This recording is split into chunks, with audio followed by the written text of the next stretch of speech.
Welcome back to Kruthi's YouTube channel. And ಇವತ್ತೊಂದು random vlog ಮಾಡ್ತಿದ್ದೀನಿ. Early morning 5 o'clockಗೆ ಎದ್ದು ನಮ್ಮ ಮನೆಯವ್ರ ಜೊತೆ ನಾನು ಕೂಡ ವಾಕಿಂಗ್ ಹೋದೆ. ಇನ್ಮೇಲಿಂದ ಪ್ರಾಪರಾಗಿ ವಾಕ್ ರನ್ನೆಲ್ಲ ಮಾಡಬೇಕು ಅಂತ ಸ್ಟ್ರಾಂಗಾಗಿ ಫಿಕ್ಸ್ ಆಗಿಬಿಟ್ಟಿದ್ದೀನಿ. ನೋಡೋಣ ಎಷ್ಟು ದಿನ ಪ್ರಾಪರಾಗಿ ವಾಕ್ ಹೋಗ್ತೀನಿ, ರನ್ ಎಲ್ಲ ಮಾಡ್ತೀನಿ ಅಂತ.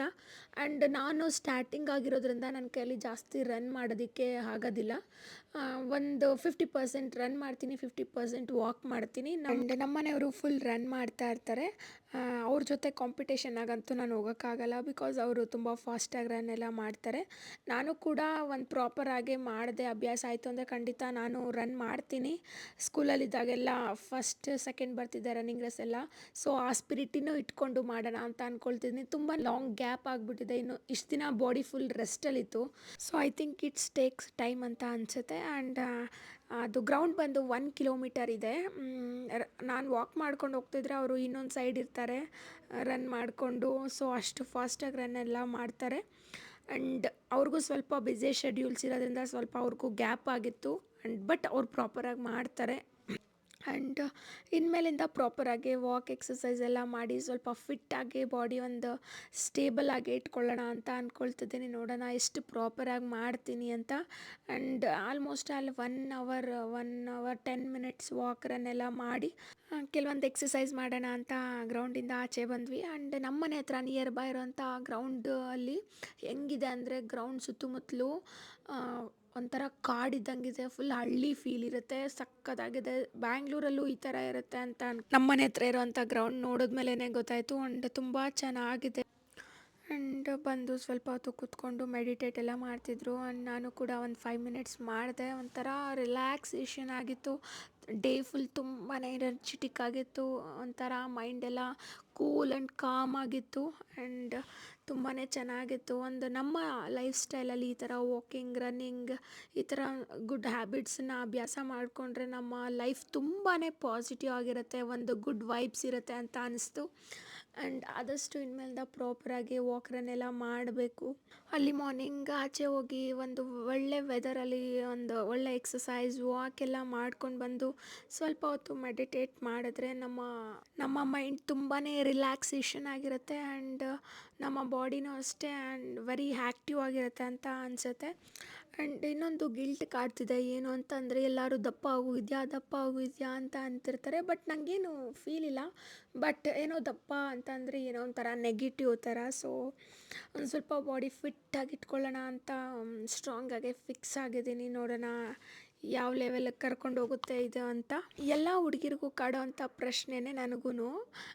ಸಣ್ಣ ಇದ್ದಾಗ ಸಣ್ಣ ಇದೆಯಾ ಯಾಕೆ ಊಟ ಹಾಕಲ್ವಾ, ಗಂಡ ಚೆನ್ನಾಗಿ ನೋಡ್ಕೊಳ್ಳಲ್ಲ, ಅತ್ತೆ ಮಾವ ಚೆನ್ನಾಗಿ ನೋಡ್ಕೊಳ್ಳಲ್ವಾ, ಏನು ಪ್ರಾಬ್ಲಮ್ಮು ಎತ್ತ ಅಂತ ಕೇಳೋರು. ಸ್ವಲ್ಪ ದಪ್ಪ ಆಗಿಬಿಟ್ರೆ ಏನು ಹಿಂಗಾಗೋಗ್ತಾ ಇದೆಯಾ, ಸ್ವಲ್ಪ ಸಣ್ಣಗಾಗು ಅಂತಾರೆ. ಯಪ್ಪ ಹೆಂಗಪ್ಪ ಈ ಜನಗಳ ಹತ್ರ ಬದುಕೋದು ಅನಿಸುತ್ತೆ. ಬಟ್ ಇವೆಲ್ಲದು ಬಿಟ್ಟು ನಮಗೆ ಹೆಂಗೆ ಇಷ್ಟ ಆಗತ್ತೆ ಹಂಗಿರೋದು ಕರೆಕ್ಟ್ ಅಂತ ನನಗೆ ಪರ್ಸ್ನಲ್ ಆಗಿ ಅರ್ಥ ಆಗಿದೆ. ಆ್ಯಂಡ್ ನನಗೆ ಸಣ್ಣ ಇರೋದಕ್ಕೂ ಇಷ್ಟ ಇಲ್ಲ, ದಪ್ಪ ಇರೋದಕ್ಕೂ ಇಷ್ಟ ಇಲ್ಲ. ಒಂದು ಬಾಡಿ ಪ್ರಾಪರ್ ಸೈಜ್ ಇರಬೇಕು. ನನ್ನ ಹೈಟ್ಗೆ ನನ್ನ ವೈಟ್ಗೆ ಎಷ್ಟು ವೆಯ್ಟ್ ಇರಬೇಕೋ ಅಷ್ಟಿರಬೇಕು ಅಂತ ಸ್ಟ್ರಾಂಗಾಗಿ ಫಿಕ್ಸ್ ಆಗಿದ್ದೀನಿ.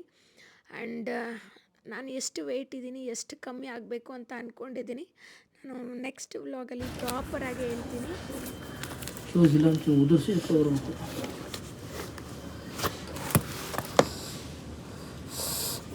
ನೋಡಿ ಒಂಚೂರು ಆಯಿಂಟ್ಮೆಂಟ್ ಹಚ್ಚು. ಅವ್ರದ್ದು ರ್ಯಾಷಸ್ ಕ್ರೀಮ್ ಇದೆಯಲ್ಲ ಅದೇ ಒಂಚೂರು ಹಚ್ಚು. ನಿನ್ನ ಒಳಗೆ ಕಲ್ತೀನಿ. ಫಸ್ಟ್ ಇವಾಗ ಕಟ್ ಮಾಡುವ ಇವಾಗ ಮಾಡ್ತೀನಿ. ಎತ್ಕೊಂಬಂದ್ಬಿಡೋಕೆ ಹೆಂಗೆ ಮರ್ತೋಗ್ಬಿಡ್ತೀನಿ. ಎಲ್ಲಿದೆ ಆಂಟಿ?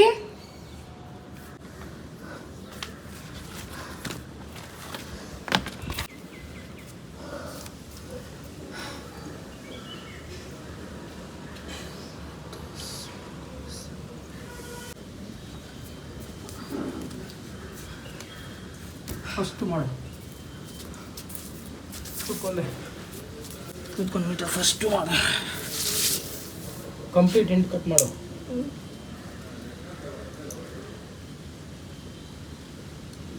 ಕ್ಯಾಮ್ರಾ ಎತ್ಕೊಳ್ರಿ, ಆಫ್ ಮಾಡಿರಿ. ವಾಕ್ ಮುಗಿಸ್ಕೊಂಡು ಬಂದು ಒಂದು ತುಂಬ ನೀರು ಕುಡಿತೀನಿ, ನಮ್ಮ ಮನೆಯವ್ರಿಗೂ ಕೊಟ್ಟು ನಾನು ಕೂಡ ಕುಡಿತೀನಿ. ಸಮ್ಟೈಮ್ಸ್ ಬಾಟಲ್ ಇಟ್ಕೊಳ್ತೀನಿ, ರೂಮಲ್ಲಿ ಬಾಟಲ್ ಇದೆ, ಸೊ ಹಂಗಾಗಿ ಕಿಚನಲ್ಲಿದೆ ಅಂದ್ಬಿಟ್ಟು ಒಂದು ತುಂಬ ನೀರು ಕುಡಿದು ಮೊದಲಿಗೆ ನಮ್ಮ ಅಜ್ಜಿಗೆ ಕಾಫಿ ಮಾಡಿಕೊಟ್ಬಿಡ್ಬೇಕು. ಹಂಗಾಗಿ ಅವ್ರಿಗೆ ಬೆಳಗ್ಗೆನೇ ಕಾಫಿ ಕುಡಿದು ಅಭ್ಯಾಸ. ಸೊ ಫಸ್ಟ್ ಅವ್ರಿಗೆ ಕಾಫಿ ಕಾಯಿಸ್ಕೊಟ್ಟು ಚಾರುಗೆ ಒಂದು ಸ್ವಲ್ಪ ಡ್ರೈ ಫ್ರೂಟ್ಸ್ ಪೌಡರ್ ಹಾಕಿ ಹಾಲು ಕಾಯಿಸ್ಕೊಡ್ತೀನಿ. ಅವಳು ಸಮ್ಟೈಮ್ಸ್ ಕುಡಿತಾಳೆ, ಸಮ್ಟೈಮ್ಸ್ ಕುಡಿಯಲ್ಲ. ಬೇಗನೆ ಬ್ರೇಕ್ಫಾಸ್ಟ್ ಮಾಡಿಸ್ತೀನಿ, ಬಟ್ ಹಾಲೇನು ಕುಡಿಲ್ಲ ಅಂತಂದರೆ ನಾನು ಟೆನ್ಷನ್ ತೊಗೊಳ್ಳಲ್ಲ. ಬಿಕಾಸ್ ಬೆಳಗ್ಗೆನೇ ಒಂದು ಸ್ವಲ್ಪ ಹೆಲ್ದಿಯಾಗಿರೋಂಥ ಬ್ರೇಕ್ಫಾಸ್ಟ್ ಕೊಟ್ಬಿಡ್ತೀನಿ. ಈವ್ನಿಂಗ್ ಮಾತ್ರ ಒಂದು ಸ್ವಲ್ಪ ಫೋರ್ಸ್ ಮಾಡ್ತೀನಿ. ಆಗಲೆಲ್ಲ ಆಡಿರ್ತಾಳೆ, ಊಟ ಒಂದು ಸ್ವಲ್ಪ ಲೇಟಾಗಿ ತಿನ್ನಿಸ್ತೀನಿ, ನೈಟು ಒಂದು 9 ಹಂಗೆ ತಿನ್ನಿಸ್ತೀನಿ. ಸೊ ಹಂಗಾಗಿ ಈವ್ನಿಂಗ್ ಮಾತ್ರ ಒಂದು ಸ್ವಲ್ಪ ಫೋರ್ಸ್ ಮಾಡಿ ಒಂಚೂರು ಹಾಲು ಕೊಡ್ತೀನಿ. ಅಟ್ಲೀಸ್ಟ್ ದಿನಕ್ಕೊಂದು ಸ್ಮಾಲ್ ಗ್ಲಾಸಷ್ಟು ಹಾಲು ಕೊಡಬೇಕು ಮಕ್ಕಳಿಗೆ ಅನ್ನೋ ಇಂಟೆನ್ಷನಿಂದ ಒಂದು ಸ್ವಲ್ಪ ಫೋರ್ಸ್ ಮಾಡಿ ಕೊಡ್ತೀನಿ. ವಾಕಿಂದ ಬಂದು ಅಟ್ಲೀಸ್ಟ್ ಒಂದು 2 ಮಿನಿಟ್ಸ್ ಕೂಡ ಕೂತ್ಕೊಳ್ಳಿಲ್ಲ. ಬಿಕಾಸ್ ಇವತ್ತು ಒಂದು ಸ್ವಲ್ಪ ಹೊರಗಡೆ ಹೋಗೋದೆಲ್ಲ ಇದೆ. ಸೊ ಹಂಗಾಗಿ ಕ್ವಿಕ್ಕಾಗಿ ಬ್ರೇಕ್ಫಾಸ್ಟ್ ಮಾಡಬೇಕು. ದೇವಸ್ಥಾನಕ್ಕೆ ಬೇರೆ ಹೋಗಬೇಕಿತ್ತು, ಬಟ್ ನಾನು ಹೋಗೋಕ್ಕಾಗಲ್ಲ, ಒಂದು ಸ್ವಲ್ಪ ನನಗೆ ಮನೇಲಿ ಕೆಲಸ ಇದೆ. ಸೊ ಹಂಗಾಗಿ ನಾನು ನಮ್ಮ ಮನೆಯವ್ರನ್ನ ದೇವಸ್ಥಾನಕ್ಕೆ ನೀವು ಹೋಗಿ ಬನ್ನಿ, ನಾನು ಅಷ್ಟೊತ್ತಿಗೆ ಮನೇಲೆಲ್ಲ ಕೆಲಸ ಮಾಡಿ ಬ್ರೇಕ್ಫಾಸ್ಟ್ ಮಾಡಿ ಎಲ್ಲ ರೆಡಿಯಾಗಿರ್ತೀನಿ, ಆಚೆ ಹೋಗೋಕ್ಕೆ ಸರಿ ಹೋಗುತ್ತೆ ಅಂತ ಹೇಳ್ಬಿಟ್ಟು ನಾನು ಬ್ರೇಕ್ಫಾಸ್ಟ್ ಮಾಡ್ತಿದ್ದೀನಿ. ಆ್ಯಂಡ್ ತುಂಬಾ ಬೇಗ ಕ್ವಿಕ್ಕಾಗಿ ಆಗೋವಂಥ ಬ್ರೇಕ್ಫಾಸ್ಟ್ ಮಾಡಬೇಕಿತ್ತು. ನಾನೇನಂತ ಅಂದ್ಕೊಂಡಿದ್ದೆ, ನೈಟೇ ಬ್ರೇಕ್ಫಾಸ್ಟ್ ರೆಸಿಪಿನ ಶೂಟ್ ಮಾಡ್ಕೋಬೇಕು ಅಂತ ಪ್ಲ್ಯಾನ್ ಮಾಡಿ ಮಲ್ಕೊಂಡಿದ್ದೆ, ಬಟ್ ಟೈಮೇ ಇರಲಿಲ್ಲ. ಸೊ ಹಂಗಾಗಿ ಏನೋ ಮಾಡಬೇಕು ಅಂತ ಅಂದ್ಕೊಂಡಿದ್ದು ಏನೋ ಮಾಡಿದೆ. ನಾನು ಪಡ್ಲುಕಾಯಿ ಗ್ರೇವಿ ಮಾಡಬೇಕು, ಶೂಟ್ ಮಾಡ್ಕೋಬೇಕು ಅಂತ ಅಂದ್ಕೊಂಡಿದ್ದೆ. ಸಖತ್ತಾಗಿರುತ್ತೆ ಪಡ್ಲುಕಾಯಿ ಕುರ್ಮಾ. ಸೊ ಬಟ್ ಮಾಡೋಕ್ಕಾಗಲಿಲ್ಲ. ಸೊ ಹಂಗಾಗಿ ಕ್ವಿಕ್ಕಾಗಿ ಆಗೋವಂತಹ ಪಾಲಕ್ ಪಲಾವ್ ಮಾಡ್ತಿದ್ದೀನಿ. ಬರ್ತಾ ಸೊಪ್ಪು ತೊಗೊಂಡು ಬಂದೆ.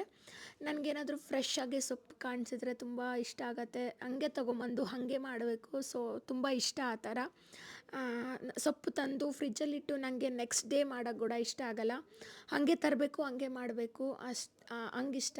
ಫ್ರೆಶ್ಶಾಗೆ ಸೊಪ್ಪು ತಂದು ಫ್ರೆಶ್ಶಾಗೆ ಮಾಡ್ಕೊಂಡು ತಿನ್ನೋದಕ್ಕೆ ನನಗೆ ಇಷ್ಟ. ಫ್ರಿಜ್ಜಲ್ಲೆಲ್ಲ ಇಟ್ಟು ನೆಕ್ಸ್ಟ್ ಡೇ ಆಗಲಿ ನೆಕ್ಸ್ಟ್ ಡೇ ಆಗಲಿ ಮಾಡ್ಕೊಂಡು ತಿನ್ನೋಕ್ಕೆ ಸ್ವಲ್ಪನೂ ಇಷ್ಟ ಆಗಲ್ಲ, ಚೆನ್ನಾಗಿ ಕೂಡ ಇರಲ್ಲ. ಫ್ರಿಜ್ಜನ್ನ ಒಂದು ದಿನ ಫ್ರಿಜ್ಜಲ್ಲಿ ಸ್ಟೋರ್ ಮಾಡಿದ್ರು ಅದರದ್ದು ಟೇಸ್ಟ್ ಎಲ್ಲ ಕಮ್ಮಿ ಆಗಿಬಿಡುತ್ತೆ ಅಂತ ಅನಿಸುತ್ತೆ ನನಗೆ. ಸೊ ಹಂಗಾಗಿ ಹಂಗೆ ತಂದು ಹಂಗೆ ಮಾಡ್ತೀನಿ. ಯಾವಾಗಲೂ ಅಷ್ಟೇ ಸೊಪ್ಪು ಸಾರು ಮಾಡಬೇಕಾದ್ರೂ ಬಸ್ಸಾರು ಮಾಡಬೇಕಾದ್ರೂ ಏನಕ್ಕೆ ಆಗಲಿ. ಸೊ ಹಂಗಾಗಿ ಬರ್ತಾ ನಾನು ಒಂದು ಅರ್ಧ ಕಟ್ಟಷ್ಟು ಮಾತ್ರ ಸೊಪ್ಪು ತಂದೆ ಪಲಾವ್ಗೆ ಅಂತ. ಪಾಲಕ್ ಸೊಪ್ಪು ಅನ್ನೋದು ಪಲಾವ್ಗೆ ಹಾಕಿದಾಗ ಸಖತ್ ಟೇಸ್ಟಿಯಾಗಿರುತ್ತೆ. ಅಂದರೆ ಪಲಾವ್ಗೆ ನಾನು ಏನು ವೆಜಿಟೇಬಲ್ಸ್ ಏನೂ ಪಾಲಕ್ ಹಾಗೂ ಸ್ವಲ್ಪ ಶುಂಠಿ ಬೆಳ್ಳುಳ್ಳಿ ಸ್ವಲ್ಪ ಕಾಯಿನ ಹಾಕ್ಕೊಂಡು ರುಬ್ಕೊತೀನಿ. ಆ್ಯಂಡ್ ನಾರ್ಮಲಾಗಿ ಒಂದು ಸ್ವಲ್ಪ ಎಣ್ಣೆ ತುಪ್ಪ ಹಾಕಿ ಪಲಾವ್ ಐಟಮ್ಸ್ ಪಲಾವ್ ಸ್ಪೈಸಸ್ ಎಲ್ಲ ಬರುತ್ತೆ ಅಲ್ವಾ, ಅದನ್ನೆಲ್ಲ ಹಾಕ್ಬಿಟ್ಟು ಒಂದು ಸ್ವಲ್ಪ ಈರುಳ್ಳಿ, ಸ್ವಲ್ಪ ಕರಿಬೇವು, ಒಂದು ಟೊಮೆಟೊ ಹಾಕ್ಬಿಟ್ಟು ಒಂದು ಸ್ವಲ್ಪ ಚೆನ್ನಾಗಿ ಫ್ರೈ ಆದಮೇಲೆ ರುಬ್ಕೊಂಡಿರ್ತೀನಿ. ಪಾಲಕನ್ನು ಹಸಿದನ್ನೇ ರುಬ್ಕೊಳ್ತೀನಿ. ಕ್ಲೀನಾಗೆ ವಾಶ್ ಮಾಡ್ತೀನಿ. 1 ಸರಿ ಅಲ್ಲದೆ 2 ಸರಿ ಅಲ್ಲದೆ 3-4 ಸರಿ ವಾಶ್ ಮಾಡ್ತೀನಿ. ನನಗೇನೋ ಗೊತ್ತಿಲ್ಲ, ಸೊಪ್ಪನ್ನ ತುಂಬ ಸರಿ ವಾಶ್ ಮಾಡ್ತೀನಿ, ಸಮಾಧಾನನೇ ಆಗಲ್ಲ.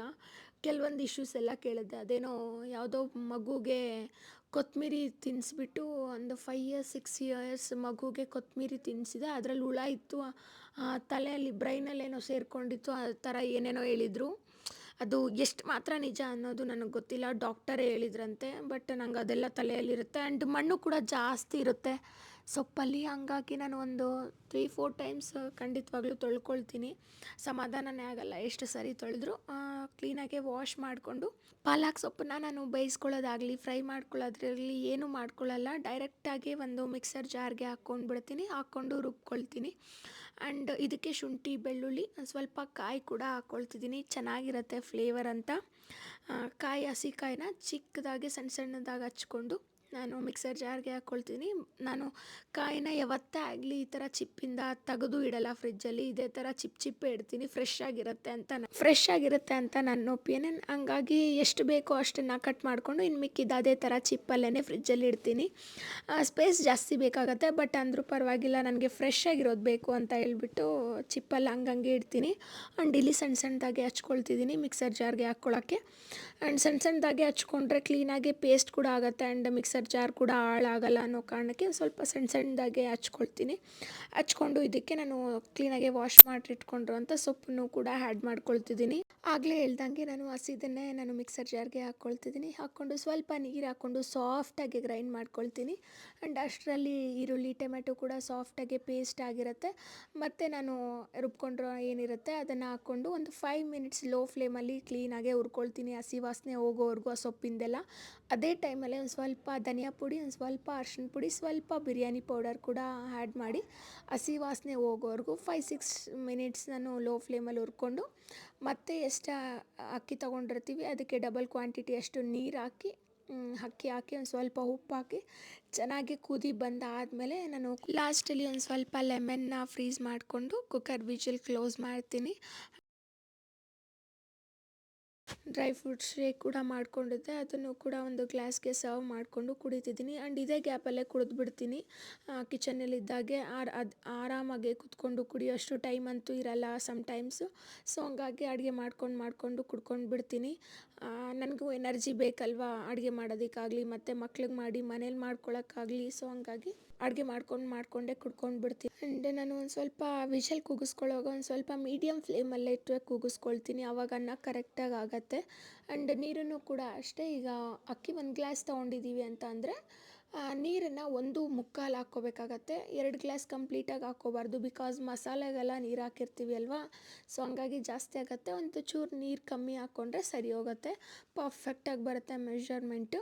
ಆ್ಯಂಡ್ ತುಂಬಾ ಸಿಂಪಲ್, ಬೇಗ ಕ್ವಿಕ್ಕಾಗಿ ಆಗಿಬಿಡುತ್ತೆ. ಹಂಗಾಗಿ ನಾನು ಬೇರೆ ಆಚೆ ಬೇರೆ ಹೋಗಬೇಕಿತ್ತು, ಒಂದು ಸ್ವಲ್ಪ ಇವತ್ತು ಒಂದು 2-3 ಕಡೆ ಕೆಲಸಗಳಿವೆ. ಸೊ ಆಚೆ ಬೇರೆ ಹೋಗಬೇಕಾಗಿತ್ತು, ಮನೆಯಲ್ಲೆಲ್ಲ ಮಾಡಿಕೊಂಡು ಹೋಗೋಷ್ಟೊತ್ತಿಗೆ ಮತ್ತು ನಮಗೆ ಅಲ್ಲಿ ಟೈಮ್ ಆಗೋಲ್ಲ ಅಂದ್ಬಿಟ್ಟು ಬೇಗ ಆಗುವಂಥ ಬ್ರೇಕ್ಫಾಸ್ಟ್ ಮಾಡ್ಕೊಂಡ್ಬಿಟ್ಟೆ. ಆ್ಯಂಡ್ ಬ್ರೇಕ್ಫಾಸ್ಟ್ ಮಾಡಿಕೊಂಡು ನಾನು ಶೇಕ್ ಕೂಡ ಕುಡ್ಕೊಂಡ್ಬಿಟ್ಟೆ. ಆ್ಯಂಡ್ ರೆಡಿಯಾಗಿ ಬಂದು ಲಾಸ್ಟಲ್ಲಿ ಬ್ರೇಕ್ಫಾಸ್ಟ್ ತಿಂದ್ಕೊಂಡು ಹೊರಡ್ತೀವಿ. ಆ್ಯಂಡ್ ಚಾರ್ವಿಗೂ ಕೂಡ ಸ್ವಲ್ಪ ಕೊಟ್ಟೆ, ಅವಳು ಕೂಡ ಒಂದೊಂದು ಟೈಮ್ ಕುಡಿತಾಳೆ, ಒಂದೊಂದು ಟೈಮ್ ಕುಡಲ್ಲ, ಅವಳೊಂಥರ ಮೂಡಿ ಮಾಡಿಬಿಟ್ಟೆ. ತುಂಬಾ ಬೇಗ ಆಗುತ್ತೆ. ಫಸ್ಟ್ ಕುಕ್ಕರ್ ಇಟ್ಬಿಟ್ರೆ ಎಣ್ಣೆ ಕಾಯೋಷ್ಟರಲ್ಲಿ ನಾನು ಈರುಳ್ಳಿ ಎಲ್ಲ ಹಚ್ಕೊಂಡ್ಬಿಡ್ತೀನಿ. ಈರುಳ್ಳಿ ಫ್ರೈ ಆಗೋಷ್ಟರಲ್ಲಿ ಟೊಮೆಟೊ ಹಚ್ಕೊಂಡ್ಬಿಡ್ತೀನಿ.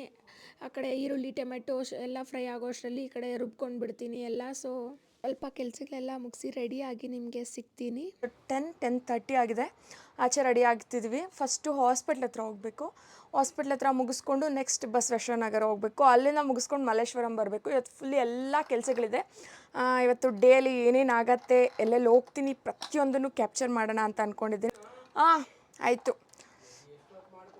ಆಯಿತು ಅಂತವ್ರೆ.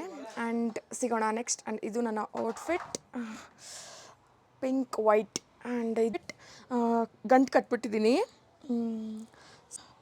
ಎಲ್ಲ ಆಗಲ್ಲ ಅಂದ್ಬಿಟ್ಟು ಮತ್ತೆ ಫೋಟೋಸ್ ಏನಾರು ತೊಗೊಬೇಕು ಅಂದರೆ ಜುಟ್ಟು ಹಾಕ್ಕೊತೀನಿ. ಆ್ಯಂಡ್ ಇದು ಆ್ಯಕ್ಚುಲಿ ಇದ್ರದ್ದು ಟೀ ಶರ್ಟ್ ಇದಲ್ಲ, ಬೇರೆದು, ಬಟ್ ಅದು ತುಂಬ ಟೈಟಾಗಿತ್ತು, ಕಂಫರ್ಟಬಲ್ ಇರಲಿಲ್ಲ. ಸೊ ಹಂಗಾಗಿ ಇದನ್ನು ಬೇರೆ ಟೀ ಶರ್ಟ್, ಮ್ಯಾಂಗೋ ಬ್ರ್ಯಾಂಡ್ದು ಟೀ ಶರ್ಟ್ ಹಾಕ್ಕೊಂಡಿದ್ದೀನಿ. ಆ್ಯಂಡ್ ಫುಲ್ ಔಟ್ಫಿಟ್ ನೋಡಿಸ್ತೀನಿ ನಾನು ಔಟ್ಫಿಟ್ ಹೆಂಗಿದೆ ಅಂತ. ಆ್ಯಂಡ್ ಬನ್ನಿ ಇವತ್ತು ಏನೇನು ನೋಡೋಣ. ಆ್ಯಂಡ್ ರೆಡಿ ಆದ್ವಿ, ಇನ್ನೇನೆಲ್ಲ ಹೊರಡೋಣ ಅಂತ. ಚಿಕ್ಕ ಪಾಪು ಸ್ವಲ್ಪ ಕಿರಿಕ್ ಮಾಡೋಕ್ಕೆ ಸ್ಟಾರ್ಟ್ ಮಾಡಿದ್ಲು, ಅವಳಿಗೆ ನಿದ್ದೆ ಬಂದುಬಿಟ್ಟಿತ್ತು. ಬೆಳಗ್ಗೆ 6:37 ಗೆದ್ದಿರ್ತಾಳೆ, ಮತ್ತು ಅವಳಿಗೆ ಕರೆಕ್ಟಾಗಿ 10ಗೆ ಮಲಗಿಸ್ಬೇಕು, 10:30ಗೆ. ಫಸ್ಟ್ ಬ್ಯಾಂಕ್ ಹತ್ರ ಹೋಗ್ಬಿಟ್ಟು ಸ್ವಲ್ಪ ಅಮೌಂಟೆಲ್ಲ ಡೆಪಾಸಿಟ್ ಮಾಡೋದಿದೆ, ಮಾಡಿಕೊಂಡು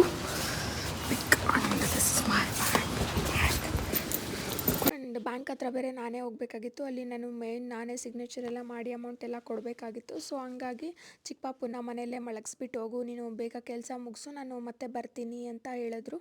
ಸೊ ಹಂಗಾಗಿ ನಾನು ಬೈಕಲ್ಲಿ ಹೋಗಿ ಕೆಲಸ ಎಲ್ಲ ಮುಗಿಸ್ದೆ. ಆ್ಯಂಡ್ ದುಡ್ಡು ನೋಡಿ ಎಷ್ಟು ದುಡ್ಡಿದೆ ಅಂತ ಬಿಲ್ಡಪ್ ಕೊಡ್ತಿದ್ದೀನಿ ಅಂತ ಅಂದ್ಕೊಬೇಡಿ. ದುಡ್ಡು ಇವತ್ತಿರುತ್ತೆ, ನಾಳೆ ಇರಲ್ಲ. ಬಟ್ ನಾನು ಏನಕ್ಕೆ ಈ ಥರ ವೀಡಿಯೋ ಮಾಡಿಕೊಂಡು ಈ ವಿಷಯ ಮಾತಾಡ್ತಿದ್ದೀನಿ ಅಂದರೆ, ಕೆಲವರೆಲ್ಲ ಕೆಲವು ರೂಮರ್ಸ್ ಸ್ಪ್ರೆಡ್ ಮಾಡಿದ್ದಾರೆ.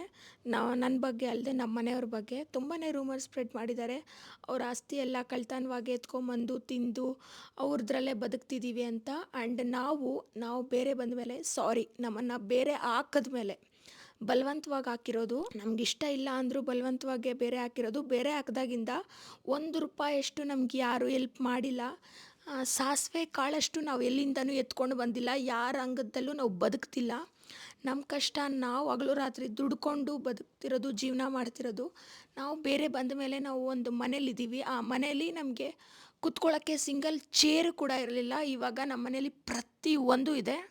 ಅದಕ್ಕೆ ಕಾರಣ ಯಾರೂ ಅಲ್ಲ, ನಮ್ಮ ಮನೆಯವರು. ನಾನು ಕಷ್ಟ ಬಿದ್ದು ಸಂಪಾದನೆ ಮಾಡ್ಕೊಂಡಿರೋದು ಪ್ರತಿಯೊಂದೂ. ತುಂಬ ಸರಿ ಟಾಲರೇಟ್ ಮಾಡಿದೆ, 1 ಸರಿ 2 ಸರಿ 3 ಸರಿ, ಮತ್ತೆ ಅದೇ ಸ್ಪ್ರೆಡ್ ಆಗ್ತಿದೆ. ನನ್ನ ಗಂಡ ಹೆಂಗಿದ್ದಾರೆ ಏನು ಅಂತ ನಾನು ಮದುವೆ ಆದಾಗಿಂದ ನೋಡ್ತಿದ್ದೀನಿ. ಅವ್ರು ಎಷ್ಟು ನಿಯತ್ತಾಗಿದ್ದರು, ಎಷ್ಟು ನಿಯತ್ತಾಗಿ ಕೆಲಸ ಮಾಡಿದ್ರು, ಎಷ್ಟು ಪ್ರೀತಿ ಮರ್ಯಾದೆ ಕೊಟ್ಟಿದ್ದಾರೆ ಅಂತ ನನಗೆ ಮಾತ್ರ ಗೊತ್ತು. ಆ್ಯಂಡ್ ಇವತ್ತುವರೆಗೂ ಟಾಲರೇಟ್ ಮಾಡಿದ್ದೀನಿ. ಇನ್ನು ಮೇಲಿಂದ ಅಂತೂ ನಮ್ಮ ಮನೆಯವರು ನನ್ನ ಗಂಡನ ವಿಚಾರಕ್ಕಂತೂ ಬಂದವ್ರಿಗೆ ನಾನು ಸುಮ್ಮನೆ ಅಂತೂ ಬಿಡಲ್ಲ. ಸರಿಯಾಗಿ ಪಾಠ ಕಲಿಸ್ತೀನಿ. ಇವಾಗ ನಮ್ಮ ಪಾಡಿಗೆ ನಾವು ಕಷ್ಟನೋ ಸುಖನೋ ಬದುಕೊಂತಿದ್ದೀವಿ.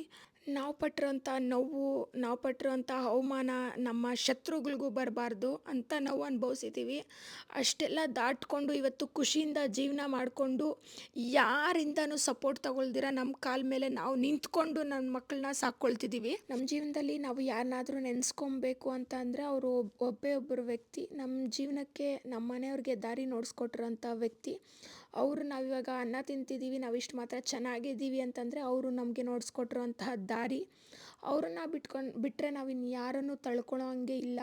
ಇನ್ನೂ ನಮ್ಮ ಬಗ್ಗೆನೇ ಕೆಟ್ಟದಾಗಿ ಹೇಳ್ಕೊಂಡು ನಿಮ್ಗೇನು ಸಿಗುತ್ತೋ ಏನೋ ಗೊತ್ತಿಲ್ಲ, ಇವತ್ತಿಗೂ ನಾವು ನಮ್ಮ ದೊಡ್ಡವ್ರ ಪ್ರೀತಿ ಸಿಕ್ಕಲಿಲ್ಲ ಅಂತ ಪ್ರತಿದಿನ ಕೊರಗ್ತೀವಿ. ಅದೇನೋ ಅಂತಾರಲ್ಲ, ಹಳ್ಳೆ ಇರೋರಿಗೆ ಕಳ್ಳೆ ಇರಲ್ಲ, ಕಳ್ಳೆ ಇರೋರಿಗೆ ಹಳ್ಳೆ ಇರಲ್ಲ ಅಂತ. ಇರೋರಿಗೆ ಅವ್ರ ಬೆಲೆ ಗೊತ್ತಿರಲ್ಲ, ಇಲ್ಲದೇ ಇರೋರಿಗೆ ಅಯ್ಯೋ ಅವರಿಲ್ಲ ಅಂತ ಕೊರಗ್ಕೊಂಡು ನಮ್ಮ ಥರ ಅನುಭವಿಸೋವಂತಹ ಪರಿಸ್ಥಿತಿ.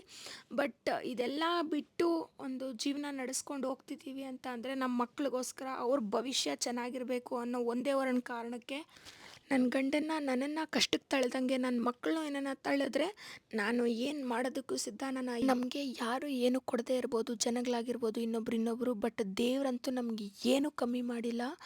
ನೆಕ್ಸ್ಟ್ ಲೆವೆಲ್ಲಾಗೆ ಕೊಟ್ಟಿದ್ದಾರೆ ಎಲ್ಲನೂ. ಒಂದು ದೊಡ್ಡ ಎಕ್ಸಾಂಪಲ್ಲು, ದೇವ್ರು ಯಾರಿಗೂ ಮೋಸ ಮಾಡಲ್ಲ ಅನ್ನೋದು. ಆ್ಯಂಡ್ ದೇವ್ರಿಗೆ ಗೊತ್ತು ಯಾರ್ಯಾರಿಗೆ ಏನೇನು ಕೊಡಬೇಕು, ಯಾರ್ಯಾರಿಗೆ ಏನೇನು ಕೊಡಬಾರ್ದು ಅಂತ. ಯಾರ್ಯಾರಿಗೆ ಏನೇನು ಬರಬೇಕು ಅದು ಖಂಡಿತವಾಗ್ಲೂ ದೇವ್ರು ಕೊಟ್ಟೇ ಕೊಡ್ತಾರೆ. ಆ್ಯಂಡ್ ಇದನ್ನೆಲ್ಲ ಬಿಟ್ಟು ಕಮ್ಮಿಂಗ್ ಬ್ಯಾಕ್ ಟು ವ್ಲಾಗ್ ಅಂತ ಹೇಳ್ತೀನಿ. ಆ್ಯಂಡ್ ತುಂಬ ಮನಸ್ಸಲ್ಲಿ ಗೊಂದಲಗಳಿತ್ತು. ಸೊ ಎಲ್ಲ ಆಚೆಗೆ ಹಾಕಬೇಕಾಗಿತ್ತು. ಒಂದು ವ್ಲಾಗ್ ಮುಖಾಂತರ ನಾನು ಆಚೆಗೆ ಹಾಕಿದೆ ಅಷ್ಟೇ. ಆ್ಯಂಡ್ ಅರ್ಥ ಆಗಬೇಕಲ್ವಾ ರಿಯಾಲಿಟಿ ಏನು ಅನ್ನೋದು. ಸೊ ಹಂಗಾಗಿ ನಾನು ಇವೆಲ್ಲ ಮಾತಾಡಿದೆ. ನಾವು ಲಾಸ್ಟ್ ವ್ಲಾಗಲ್ಲೇ ಹೇಳಿದ್ದೆ ಅಲ್ವಾ, ನಾನು ಐ ಚೆಕಪ್ಪಿಗೆ ಬಂದಿದ್ದೆ ಅಂತ ನಾರಾಯಣ ನೇತ್ರಾಲಯಕ್ಕೆ. ನೆಕ್ಸ್ಟ್ ಟೈಮ್ ಸೆಕೆಂಡ್ ಟೈಮ್ ಕರೆದಿದ್ರು ಅವರು ಐ ಚೆಕಪ್ಗೆಲ್ಲ. ನಾವು ಸೆಕೆಂಡ್ ಟೈಮ್ ಹೋದ್ವಿ. ಆವತ್ತು ಇನ್ನೊಂದು ಸರಿ ಚೆಕ್ ಮಾಡಿ ಎಲ್ಲ ನಾವು ಹೇಳ್ತೀವಿ, ರಿಪೋರ್ಟ್ ಕೊಡ್ತೀವಿ ಅಂತ ಹೇಳಿದರು. ಸೊ ಹಂಗಾಗಿ ನಾವು ಹಾಸ್ಪಿಟಲ್ಗೆ ಹೋದ್ವಿ ಅವತ್ತು. ಆ್ಯಂಡ್ ಅವತ್ತು ಕೂಡ ಕೆಲವೊಂದು ಟೆಸ್ಟ್ಗಳೆಲ್ಲ ಮಾಡಿದ್ರು. ತುಂಬಾ ಅವರ್ಸ್, 2 ಅವರ್ಸ್ ಮೇಲೆ ಆಯಿತು. ಪ್ರತಿಯೊಂದು ಟೆಸ್ಟು ಮಾಡಿದ್ರು ಕ್ಲೀನಾಗೆ. ನಮ್ಮ ಐಯಲ್ಲಿ ಏನು ಪ್ರಾಬ್ಲಮ್ ಇದೆ ಏನು ಅಂತ ಒಂದು 2-3 ಸ್ಕ್ಯಾನ್, ಐ ಟೆಸ್ಟ್ ಎಲ್ಲ ಮಾಡಿಸಿ ನಮಗೆ ಏನು ಪ್ರಾಬ್ಲಮ್ ಅಂತ ಕ್ಲೀನಾಗಿ ಎಕ್ಸ್ಪ್ಲೇನ್ ಮಾಡಿದ್ರು. ಬಟ್ ನನಗೇನು ಅಂತ ದೊಡ್ಡ ಪ್ರಾಬ್ಲಮ್ ಇಲ್ಲ. ಸ್ವಲ್ಪ ನಾನು ಈ ಥರ ಹೇಳಿದೆ ಅಲ್ವಾ, ಮೊಬೈಲ್ ಜಾಸ್ತಿ ನೋಡ್ತೀನಿ. ನೈಟಲ್ಲಿ ಜಾಸ್ತಿ ಮೊಬೈಲ್ ನೋಡೋದ್ರಿಂದ ಒಂದು ಸ್ವಲ್ಪ ಸೆನ್ಸಿಟಿವ್ ಆಗಿದೆ. ತುಂಬ ಸೆನ್ಸಿಟಿವ್ ಆಗಿರೋದ್ರಿಂದ ನನಗೆ ಈ ಥರ ಪ್ರಾಬ್ಲಮ್ ಆಗ್ತಿದೆ ಅಂತ ಹೇಳಿದ್ರು. ಆ್ಯಂಡ್ ಸರಿ ಹೋಗುತ್ತೆ. ಕೆಲವೊಂದು ಎಕ್ಸಸೈಸ್ ಎಲ್ಲ ಮಾಡೋಕ್ಕೆ ಹೇಳಿದ್ದಾರೆ. ಕೆಲವೊಂದು ವೀಡಿಯೋ ಕೊಟ್ಟಿದ್ದಾರೆ. ವೀಡಿಯೋ ನೋಡಿಕೊಂಡು ಐ ಎಕ್ಸಸೈಸ್ ಮಾಡಬೇಕಾಗತ್ತೆ. ಕೆಲವೊಂದು ಡ್ರಾಪ್ಸ್ ಎಲ್ಲ ಕೊಟ್ಟಿದ್ದಾರೆ. ಅದನ್ನೆಲ್ಲ ಅಪ್ಲೈ ಮಾಡಿದ್ರೆ ಸರಿ ಹೋಗುತ್ತೆ ಅಂತ ಹೇಳಿದ್ದಾರೆ. ಆ್ಯಂಡ್ ಸ್ಪೆಕ್ಸ್ ಕೊಡ್ತಿದ್ರಂತೆ. ಬಟ್ ನಾನು ಫೀಡಿಂಗ್ ಮಾಡ್ತಿರೋದ್ರಿಂದ ಅದು ಹಾರ್ಮೋನಲ್ಲಿ ಇನ್ಬ್ಯಾಲೆನ್ಸ್ ಆದ್ರೂ ಕಣ್ಣಿಗೆ ಆ ಥರ ಹೆಚ್ಚು ಕಮ್ಮಿ ಆಗೋ ಚಾನ್ಸಸ್ ಇರುತ್ತಂತೆ. ಸೊ ಹಂಗಾಗಿ ಸ್ಪೆಕ್ಸ್ ಏನೂ ಕೊಟ್ಟಿಲ್ಲ. ನೆಕ್ಸ್ಟ್ ಫೀಡೆಲ್ಲ ಬಿಡಿಸಿ ಆದಮೇಲೆ 1 ತಿಂಗಳಿಗೆ ಬರೋಕ್ಕೆ ಹೇಳಿದ್ದಾರೆ. ಆವಾಗ ಒಂದು ಸರಿ ಚೆಕ್ ಮಾಡ್ತೀವಿ. ಏನಾದರೂ ಸಮಸ್ಯೆ ಇದ್ದರೆ ಅವಾಗೇನಾದರೂ ಸೊಲ್ಯೂಷನ್ ಕೊಡ್ತೀವಿ ಅಂತ ಹೇಳಿದ್ರು. ಆ್ಯಂಡ್ ತುಂಬಾ ಒಳ್ಳೆ ಹಾಸ್ಪಿಟಲ್ ಅಂತ ಅನ್ನಿಸ್ತು. ಒಳ್ಳೆ ಡಾಕ್ಟರ್ಸ್, ಒಳ್ಳೆ ಸ್ಟಾಫ್ ಎಲ್ಲ ಇದ್ದರು. ಆ್ಯಂಡ್ ನಿಮಗೆ ಐಯಿಂದ ಏನೇ ಸಮಸ್ಯೆ ಇದ್ದರೂ, ಒಂದು ಚಿಕ್ಕ ಪ್ರಾಬ್ಲಮ್ ಇದ್ದರೂ ಕ್ಲೀನಾಗೆ ಚೆಕ್ ಮಾಡ್ತಾರೆ. ಏನು ಪ್ರಾಬ್ಲಮ್ ಇದೆ, ಏನಾಗ್ತಿದೆ ಅಂತ ಕ್ಲೀನಾಗೆ ಡೆಪ್ತಾಗಿ ಎಕ್ಸ್ಪ್ಲೇನ್ ಮಾಡ್ತಾರೆ. ಸ್ವಲ್ಪ ಟೈಮ್ ತೊಗೊಳ್ತಾರೆ, ಬಟ್ ಪರ್ಫೆಕ್ಟಾಗಿ ನೋಡ್ತಾರೆ. ಆ್ಯಂಡ್ ನನಗಂತೂ ತುಂಬ ಇಷ್ಟ ಆಯಿತು. ಯಾರಾದರೂ ಕಣ್ಣಿನ ಸಮಸ್ಯೆ ಇದೆ ಅಂತಂದರೆ ಈ ಹಾಸ್ಪಿಟಲ್ಗೆ ಹೋಗಿ ಚೆಕಪ್ ಮಾಡಿಸ್ಬೋದು. ಖಂಡಿತವಾಗ್ಲೂ ರಿಕವರ್ ಆಗ್ತೀರಾ. ಆ್ಯಂಡ್ ನಾವು ಕೂಡ ಎಲ್ಲ ಚೆಕ್ ಮಾಡಿಸ್ಕೊಂಡು ರಿಪೋರ್ಟ್ಸ್ ಎಲ್ಲ ಕಲೆಕ್ಟ್ ಮಾಡ್ಕೊಂಡು ಆಚೆ ಬಂದ್ವಿ. ನಮ್ಮ ಮನೆಯವರು ಕಾರು ಪಾರ್ಕಿಂಗ್ ಮಾಡಿದ್ರು. ಅವ್ರು ತೊಗೊಂಡು ಬರೋವರೆಗೂ ನಾವು ಆಚೆ ಒಂದು ಸ್ವಲ್ಪ ನಿಂತ್ಕೊಂಡು ನೋಡ್ಕೊಂಡಿದ್ವಿ. ಆ್ಯಂಡ್ ತುಂಬಾ ದೊಡ್ಡ ಹಾಸ್ಪಿಟಲು, ಬ್ಯಾಂಗ್ಳೂರಲ್ಲೇ ದ ಬಿಗ್ಗೆಸ್ಟ್ ಐ ಹಾಸ್ಪಿಟಲ್ ಅಂತ ಅನ್ಸೋದಲ್ಲ, ನಿಜ. ನಮ್ಮ ಮನೆಯವರು ಹೇಳಿದ್ರು. ಲಾಸ್ಟ್ ಟೈಮ್ ಹೇಳಿದ್ನಲ್ಲ, ಪುನೀತ್ ರಾಜ್ಕುಮಾರ್ ಸರ್ ಅವ್ರಿಗೂ ಈ ಥರ ಇಲ್ಲೇ ಆಪ್ರೇಷನ್ ಎಲ್ಲ ಮಾಡಿಸಿದ್ರು ಅಂತ. ಸೊ ತುಂಬಾ ಫೇಮಸ್ ಹಾಸ್ಪಿಟಲ್ ಕೂಡ ರಾಜಾಜಿನಗರಲ್ಲಿ ಬರುತ್ತೆ. ವಯಸ್ಸಾಗಿರೋರು ಯಾರೇ ಆಗಲಿ ನೀವು ಆರಾಮಾಗಿ ಹೋಗಿ ನೋಡ್ಸ್ಕೊಬೋದು. ನನ್ನ ಪರ್ಸ್ನಲ್ ಸಜೆಷನ್, ಹೈಗೇನಾದರೂ ಪ್ರಾಬ್ಲಮ್ ಇದ್ದರೆ ನೀವು ಈ ಹಾಸ್ಪಿಟಲ್ಗೆ ಖಂಡಿತವಾಗ್ಲೂ ಹೋಗ್ಬೋದು. ನಿಮಗೊಂದು ಬೆಸ್ಟ್ ಸೊಲ್ಯೂಷನ್ ಸಿಗುತ್ತೆ. ಹೈಗೇನಾದರೂ ನೋಡಿಸ್ಕೋಬೇಕು ಅಂತ ಅನಿಸಿದ್ರೆ ಅಲ್ಲಿ ಹಾಸ್ಪಿಟಲ್ ಎಲ್ಲ ಮುಗಿಸ್ಕೊಂಡು ನೆಕ್ಸ್ಟ್ ಬಸವೇಶ್ವರ ನಗರ ಹೋದ್ವಿ. ಅಲ್ಲೊಂದು 1-2 ಅವರ್ ಪರ್ಸ್ನಲ್ ಕೆಲಸ ಇತ್ತು. ಅಲ್ಲೆಲ್ಲ ಮುಗಿಸಿ ನಾವು ನೆಕ್ಸ್ಟ್ ನಾನು ಬೊಟಿಕ್ಗೆ ಬಂದೆ. ಸ್ಯಾರಿ ಹೊಲಿಯಕ್ಕೆ ಕೊಟ್ಟಿದ್ದೆ, ಅದು ರೆಡಿ ಆಗಿತ್ತು. ಟ್ರಯಲ್ ಮಾಡಿ ನಾನು ಮನೆಗೆ ರಿಟರ್ನ್ ಆಗಿದ್ದೆ. ಈ ವ್ಲಾಗ್ನ ಇಲ್ಲಿಗೆ ಎಂಡ್ ಮಾಡ್ತಿದ್ದೀನಿ. See you in next vlog. Thank you so much.